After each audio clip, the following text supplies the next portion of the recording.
وَلَقَدْ يَسَّرْنَا الْقُرْآنَ لِلذِّكْرِ فَهَلْ مِن مُّدَّكِرٍ نحمده ونصلي على رسوله الكريم أما بعد فأعوذ بالله من الشيطان الرجيم بسم الله الرحمن الرحيم رب اشرح لي صدري ويسر لي أمري واحلل عقدة من لساني يفقه قولي 259 او یا ک مانند الذی اس کے جو کالذی مانند اس کے جو مرہ وہ گزرا میم را را مادہ ہے علی اوپر قریتن ایک بستی کے و اور ہی وہ تھی خاویتن گری پڑی خا واو یا مادہ ہے علی اوپر عروشی چھتوں کے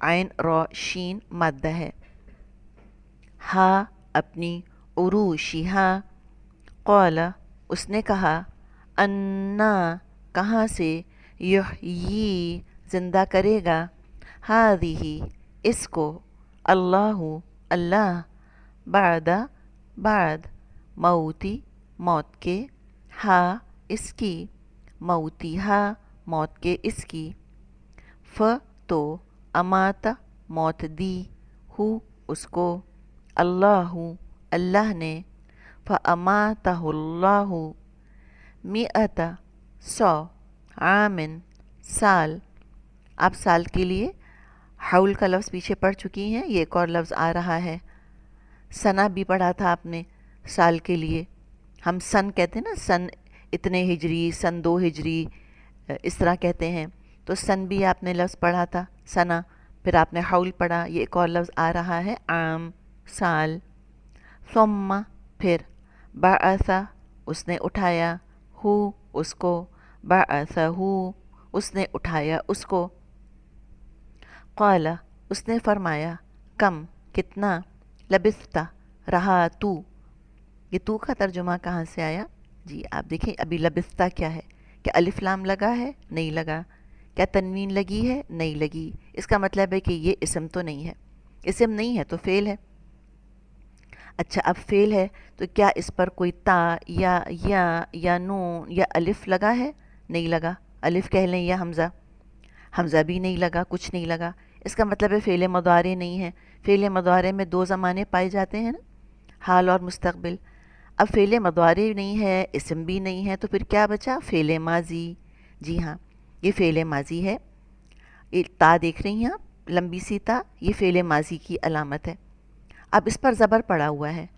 تو یہ ہے فعل ماضی واحد مذکر مخاطب کہہ لیں یا حاضر کہہ لیں لبثتو ہوتا تو کیا مطلب ہوتا یہ آگے آ رہا ہے لفظ ہوتا رہا میں لبثتو لبثتا رہا تو اگر لبثتی ہوتا یہ تاکہ نیچے زیر ہوتی تو پتہ چلتا کہ کسی مونث سے بات کی جا رہی ہے رہی تو مطلب ہوتا اور لبیست اگر ہوتا تو مطلب ہوتا وہ ایک مونث وہ رہی تھی غائب کے لیے بن جاتا یہاں ہے لبثتا رہا تو قال اس نے کہا لبثتو رہا میں دیکھا آپ نے لبثتا رہا تو لبثتو رہا میں یہ تا کے اوپر پیش جو ہے یہ بتا رہا ہے کہ میں کی بات کی جا رہی ہے متکلم ہے یہ فعل ماضی متکلم واحد یومن ایک دن او یا بعد کچھ حصہ یومن دن کا قال اس نے فرمایا بلکہ لبثت رہا تو مئۃ 100 عامن سال تو انظر تو دیکھ فانظر تو دیکھ الا طرف طعامی کھانے کے اپنے طعامی کا کھانے کے اپنے و اور شرابی مشروب کے اپنے شرابی کا مشروب کے اپنے شین را با مادہ ہے لم نہیں یتسنہ وہ بدبودار ہوا سین نون ہا مادہ ہے. و اور انظر تو دیکھ، وانظر الا طرف، حماری گدھے کے، ک اپنے، حماری کا، و اور لی تاکہ، نجعلا ہم بنائیں. یہ ہم کہاں سے آیا؟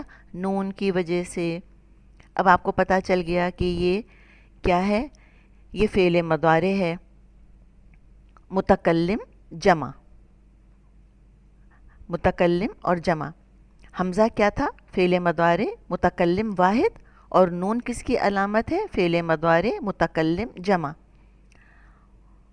ک تجھ کو، لنجعلک تاکہ ہم بنائیں تجھ کو، آیتن ایک نشانی، لیے، الناسی لوگوں کے، للناسی، و اور انظر تو دیکھ، وانظر اور تو دیکھ، الا طرف، العظامی ہڈیوں کے، کیفا کیسے، ننشزو ہم اٹھاتے ہیں، نون شین زا مادہ ہے، ہا انہیں، ننشزو ہا ہم اٹھاتے ہیں انہیں، ثم پھر، نقصو ہم پہناتے ہیں، ہا انہیں، نقصو ہا ہم پہناتے ہیں انہیں، لحما گوشت، ف تو، لما جب، فلما تو جب، تبینہ وہ واضح ہو گئی، لیے، ہو اس کے، لہو لیے اس کے، قال اس نے کہا، اعلم میں جانتا ہوں. یہ دیکھا آپ نے، یہ میں کہاں سے آیا؟ جی ہاں، جو حمزہ دیکھ رہی ہیں آپ. اب یہ جو متکلم کی حمزہ ہوتی ہے، یہ پیچھے ملانے میں کبھی بھی نہیں گرتی، یہ یاد رکھیں. اور پیچھے جو آپ نے بار بار ونظر ونظر پڑھا ہے، اس میں آپ نے جو حمزہ دیکھا نا، ہم کہتے ہیں و انظر. اب یہ ملانے میں آپ نے دیکھا کہ گر گئی. جب ہم ملا کر پڑھیں گے پیچھے سے تو ہم کہیں گے ونظر. اس کا مطلب ہے یہ جو حمزہ ہے یہ متکلم کی نہیں ہو سکتی. جو متکلم کی حمزہ ہوتی ہے وہ پیچھے سے ملانے میں گرتی نہیں ہے. یعنی قال اعلم کبھی نہیں پڑھیں گے اس کو، قال اعلم، قال اعلم کبھی نہیں ہوگا یہ کہ حمزہ گرا دیں. اعلم میں جانتا ہوں. تو اعلم کیا ہوا؟ اعلم فعل مضارع ہے، متکلم ہے اور واحد. اگر نعلم ہوتا تو فعل مضارع ہوتا، متکلم جمع. نعلم ہم جانتے ہیں بن جاتا ترجمہ. اعلم میں جانتا ہوں. ان بے شک، اللہ اللہ، علی اوپر، کلی ہر، شیئن چیز کے، قدیر قادر ہے. اعوذ باللہ من الشیطان الرجیم، بسم اللہ الرحمن الرحیم. رب اشرح لی صدری ویسر لی امری واحلل عقدۃ من لسانی یفقہوا قولی. رب یسر ولا تعسر وتمم بالخیر. سبحانک لا علم لنا الا ما علمتنا انک انت العلیم الحکیم. یا فتاح یا علیم وبک نستعین. رب زدنی علما یا مقلب القلوب ثبت قلبی علی دینک. اللہم انی اسألک علما نافعا ورزقا طیبا وعملا متقبلا. آمین یا رب العالمین. السلام علیکم ورحمۃ اللہ وبرکاتہ. اللہ سبحانہ و تعالیٰ کی توفیق اور اللہ تعالیٰ کی رحمت کے ساتھ ہم اپنے لیسن سورۃ البقرہ کی آیت نمبر 259 کو مختصر تفسیر اور تزکیہ کے ساتھ دیکھیں گے انشاءاللہ، اس نیت کے ساتھ کہ اللہ سبحانہ و تعالیٰ اسے ہمارے لیے پڑھنا، اس پر عمل کرنا اور اسے عمل کے ساتھ دوسروں تک پہنچانا آسان کر دے.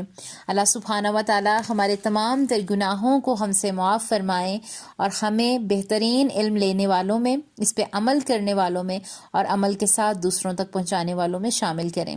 اور اس کام کو میرے لیے، آپ کے لیے، ہم سب کے لیے، ہمارے والدین کے لیے، ہمارے استاذ کرام کے لیے اور سب سے بڑھ کے ہماری آخرت کے لیے بہترین صدقہ جاریہ بنا دیں. آمین. اپنے لیسن کا آغاز کرتے ہیں آیت نمبر 259 سے. اللہ سبحانہ و تعالیٰ فرما رہے ہیں بسم اللہ الرحمن الرحیم. او کالذی مر علی قریۃ وہی خاویۃ علی عروشها، یا اس شخص کے مانند کہ جس کا گزر اس بستی پر ہوا جو چھت کے بل اوندی پڑی ہوئی تھی. وہ کہنے لگا اس کی موت کے بعد اللہ اسے کس طرح زندہ کرے گا؟ تو اللہ تعالیٰ نے اسے مار دیا 100 سال کے لیے، پھر اسے اٹھایا. پوچھا کتنی مدت تجھ پر گزری؟ کہنے لگا 1 دن یا 1 دن کا کچھ حصہ. فرمایا بلکہ تو 100 سال تک رہا. اب تو اپنے کھانے پینے کو دیکھ کہ یہ بالکل خراب نہیں ہوا، اور اپنے گدھے کو بھی دیکھ. ہم تجھے لوگوں کے لیے ایک نشانی بناتے ہیں. تو دیکھ کہ ہم ہڈیوں کو کس طرح اٹھاتے ہیں، پھر ان پر گوشت چڑھاتے ہیں. جب یہ سب ظاہر ہو چکا تو کہنے لگا میں جانتا ہوں کہ اللہ ہر چیز پر قادر ہے. قال عالم ان اللہ علی کل شیء قدیر. بے شک. یہاں پر ہم دیکھیں کہ پچھلی آیت میں حضرت ابراہیم علیہ السلام اور نمرود کا واقعہ پڑھا. اب یہاں پر جو ہے یہ جو آیت ہم نے پڑھی ہے اس میں حضرت عزیر علیہ السلام جو ہیں، جو کہ وہ بھی نبی تھے، ان کے بارے میں جو ہے ہم پڑھنے جا رہے ہیں. یہاں پر ہم دیکھیں گے کہ حضرت عزیر علیہ السلام نے یہ بے آباد بستی دیکھی تو دل میں خیال آیا کہ اللہ ان کو کیسے دوبارہ زندہ کرے گا. انکار نہیں کیا، صرف خیرت سے دل میں خیال آیا تھا ان کا. روایات میں آتا ہے کہ جب یہ سوئے تو صبح کا وقت تھا، جب دوبارہ ہوش آیا تو دوپہر کا وقت تھا. یعنی نیند اور بے ہوشی میں وقت اور جگہ کا تصور ختم ہو جاتا ہے. اب آپ دیکھ لیں کہ جو لوگ قبروں پر جا کر کچھ کہیں گے تو مردے کیا جواب دے سکیں گے؟ قیامت کے دن لوگ اٹھیں گے تو انہیں کچھ معلوم نہیں ہوگا کہ کتنی دیر تک وہ قبر میں پڑے رہے. حضرت عزیر علیہ السلام کے پاس کھانا بھی تھا، گدھا بھی تھا، اور گدھا سواری کے لیے جو ساتھ تھا اللہ تعالیٰ نے اپنی قدرت کی نشانیاں دکھا دی ہیں، اور ہمارے لیے بھی اس واقعے کو بیان کر دیا. اللہ تعالیٰ نے ان کو یہ منظر دکھا دیا کہ کیسے گدھا زندہ ہو گیا. وہ پکار اٹھے کہ اللہ سبحانہ و تعالیٰ ہی ہر چیز پر قادر ہے. اور اس بات کو بنیاد بنا کر پھر یہود نے کیا کہا کہ نعوذ باللہ عزیر علیہ السلام اللہ کے بیٹے ہیں. بنی اسرائیل کا زوال آیا، یہود تورات سے دور ہو چکے تھے. یہ 100 سال کا عرصہ گزرا تو تورات دنیا سے ختم ہو چکی تھی. پھر بنی اسرائیل کو ہوش آیا، دوبارہ سے سر جوڑ کر بیٹھے کہ اب کیا کریں. حضرت عزیر علیہ السلام کو دوبارہ زندگی ملی تھی. وہ تورات کے حافظ تھے، انہوں نے اپنے حافظے سے تورات دوبارہ لکھوائی. یہود نے ان کو اللہ کا بیٹا بنا دیا، نعوذ باللہ. یہود ان کو اپنے نشاط ثانیہ کا بانی سمجھتے ہیں. پھر ایران کے بادشاہ سائرس نے عراق پر حملہ کیا تو یہود کو بخت نصر سے آزادی ملی. وہ واپس یروشلم آئے، جیسا کہ یہود کے ساتھ ہوتا آیا ہے کہ کبھی عروج اور کبھی زوال. پھر 136 سال کے بعد یہ یروشلم دوبارہ آباد ہوا جو آج ہم دیکھتے ہیں. اس کو سیکنڈ ٹیمپل بھی کہتے ہیں. آپ یہود کی ہسٹری پڑھیں، آپ کو یوں لگتا ہے کہ مسلمانوں کی ہسٹری پڑھ رہے ہیں. آج جو مسلمانوں کا حال ہے کبھی یہود کا یہ حال تھا. 7ویں صدی میں یروشلم پر پھر تباہی آئی اور اب 2000 سال ہونے کو آئے ہیں. ابھی تک یہود دوبارہ سیٹل نہیں ہو سکے. آج تک ان کا کعبہ زمین بوس ہے. مسجد اقصی تو مسلمانوں کی ہے. یہود کا ٹیمپل تو ابھی تک دوبارہ بن ہی نہیں سکا جس کی وہ کوششوں میں ہے. ہم ہسٹری میں دلچسپی ہی نہیں لیتے. 1948 میں یہود دوبارہ اٹھے اور اسرائیلی ریاست وجود میں آئی. یہود گرتے اور اٹھتے رہے، عروج و زوال ملتا رہا. ان کو عزیر علیہ السلام کی نصیحت پر عمل کرنا چاہیے تھا، لیکن انہوں نے ان کو اللہ کا بیٹا بنا دیا، نعوذ باللہ. جتنا مذہب سے دور ہوں گے اتنا زوال آئے گا. یہ ہمارے لیے عمل کا ایک نقطہ ہے. اور سب سے جو بڑی بات ہے کہ اگر ہم مسلمان اپنی ہسٹری کو پڑھیں تو بہت سے ایسے سوال ہمارے سامنے آ جاتے ہیں جو کہ اکثر ہمارے ذہن میں گھومتے ہیں، لیکن ان سوالوں کے جواب ہمیں کیسے ملتے ہیں؟ جب ہم قرآن کو پڑھتے ہیں، جب ہم اپنی ہسٹری کو پڑھتے ہیں۔ علامہ اقبال نے کیا خوب کہا ہے، کبھی اے نوجواں مسلم تدبر بھی کیا تو نے، وہ کیا گردوں تھا تو جس کا ہے ایک ٹوٹا ہوا تارا۔ آج ہم نے غور و فکر کرنا چھوڑ دیا، ہمیں پتہ نہیں کہ ہماری ہسٹری کیا ہے، کیونکہ آج ہم جن کے فین بنے ہوئے ہیں، اللہ سبحانہ و تعالیٰ نے ہمیں بہت خوبصورت کام کے لیے چنا تھا، ہمیں ان کا فین بننے کے لیے نہیں چنا گیا تھا، ہمیں ان کے پیچھے لگنے کے لیے نہیں چنا گیا تھا۔ اللہ سبحانہ و تعالیٰ نے ہمیں بہت خوبصورت کام دیا تھا، وہ کام جو اللہ سبحانہ و تعالیٰ ہر کسی سے نہیں لیتے، چنتے ہیں، چناؤ ہوتا ہے۔ اللہ تعالیٰ سے ہم دعا کریں گے کہ اللہ سبحانہ و تعالیٰ اگر ہماری اندر علم کی کمی ہے تو اللہ سبحانہ و تعالیٰ اس علم کی بھوک کو اور بڑھائے اور ہمیں علم حاصل کرنے والوں میں شامل فرمائے، اور ہماری نسلوں سے دین اسلام کا بہترین کام لے، ایسے بچے ہماری نسلوں سے اٹھیں جو کہ لا الہ الا اللہ محمد رسول اللہ کا پرچم لہرانے والے بنے، اور انشاءاللہ وہ وقت آئے گا، وہ وقت دور نہیں ہے۔